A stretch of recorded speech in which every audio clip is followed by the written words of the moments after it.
Hi, friends. Do you know which country leads the world in recycling? Which country makes it compulsory to keep your rabbit on a leash? Or where you can get arrested for taking a selfie and your headmaster can make you go to the gym? And lots of other interesting laws in our video. So sit back and don't forget to subscribe to the channel, and here we go. Do you know how dangerous rubbish is? What if you live on a small island? Well, the Taiwanese government is concerned about this problem. In Taiwan, there are fines for not sorting waste properly. Citizens are required to separate recyclable waste, and failure to do so can result in a hefty fine. Taiwanese residents are required to separate waste into three main categories: recyclables, paper, plastic, metal, and glass, food waste, and regular garbage. Food waste is divided into two subcategories: those suitable for animal feed, e.g., fruit and vegetables, and those suitable for composting. You should use special official rubbish bags sold in shops to dispose of non-recyclable rubbish. This encourages people to reduce the amount of waste they throw away.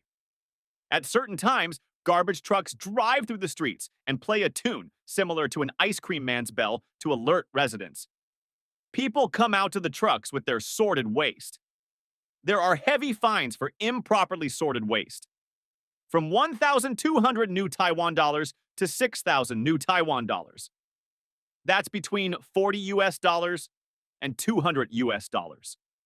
Given the country's small size and high population density, waste management is critical to preserving the environment. People try to minimize waste to save money on buying official garbage bags. What do you think of this idea of reducing waste by saving personal money? Australia has another unusual and strict law. It turns out that you cannot walk your pet without a leash. Want to know why this law is so important and what the penalties are for breaking it? Then stay tuned. Australia has a strict law. If you decide to go for a walk with your favorite pet, such as a dog, make sure you use a leash. This law is in place to protect both your pet and the people around you. Without a leash, your pet could run into the street, cause an accident, or even attack other people or animals. If your pet hurts a person or another animal, or causes an accident, you're fully responsible. And we're not just talking about moral responsibility, but financial responsibility too. Breaking this law can cost you a hefty fine. In some Australian states, the fine can be as high as 2,000 Australian dollars. And in particularly serious cases, if your pet causes significant damage, there may be additional penalties, while it's not difficult to comply with the law. Here are a few simple tips.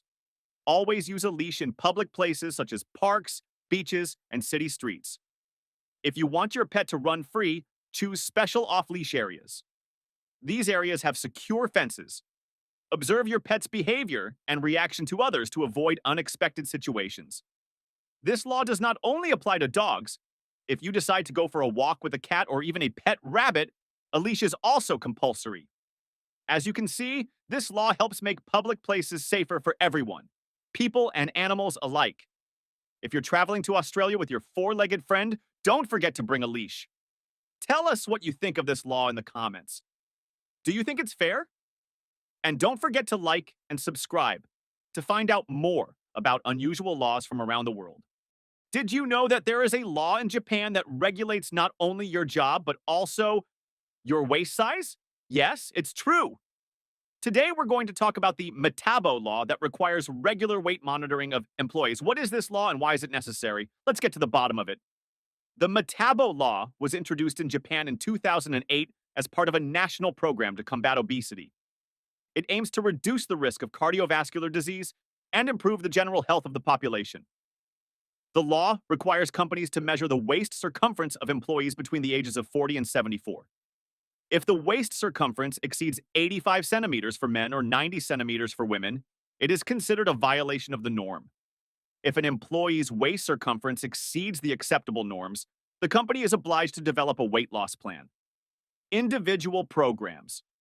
Employees are encouraged to attend workouts, nutritionists, and medical checkups. Company monitoring. The employer monitors progress to make sure the employee is following the guidelines. In Japan, the health of the nation is considered a priority. Reasons for the law. As the age of citizens increases, the risks of obesity-related diseases increase. A healthy lifestyle helps to reduce healthcare costs. Since the introduction of the metabolic law, Japan has been able to significantly reduce obesity and obesity-related diseases. Most employees take it seriously and follow the recommendations.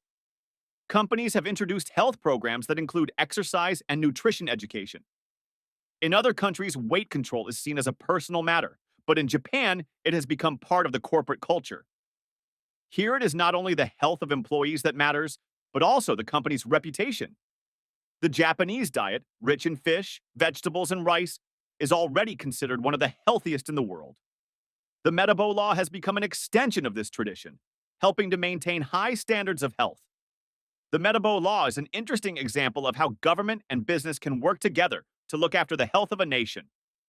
What do you think about this law? Would you like to see something similar implemented in our country? Write in the comments, give a like, and subscribe to the channel to learn more about unusual laws from around the world. Have you ever wondered if it is forbidden to take photographs? In Kuwait, there is a strict ban on taking pictures of certain objects, and even an accidental shot can have serious consequences. Today, we're going to tell you why you can't take pictures of government buildings, airports, and palaces in Kuwait. Kuwait, like some other countries, has a strict law that prohibits you from photographing certain objects. Here's what you can't photograph.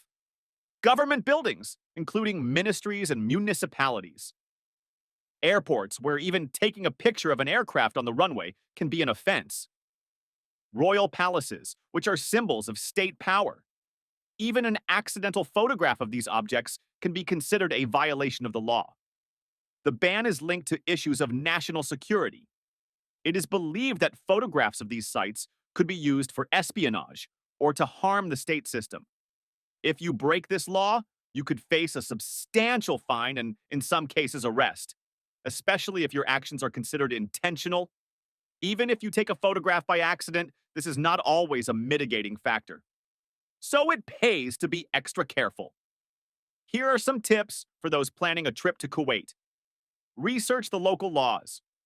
If you're not sure whether it's okay to take photos, don't. Look out for warning signs. Prohibited areas usually have signs that say, "No photography." Only take pictures in public places. It's safer to take photos in parks, streets, or shopping malls. Kuwait is also famous for its natural beauty. Deserts, the Gulf Coast, and markets. These places are safe for photography and capture the spirit of the country perfectly. Now, you know why it is illegal to photograph public buildings in Kuwait and how to avoid trouble when traveling. This law may seem strict, but it reflects a concern for security and the preservation of state secrets. Write in the comments what you think of this ban. Do you think it is justified?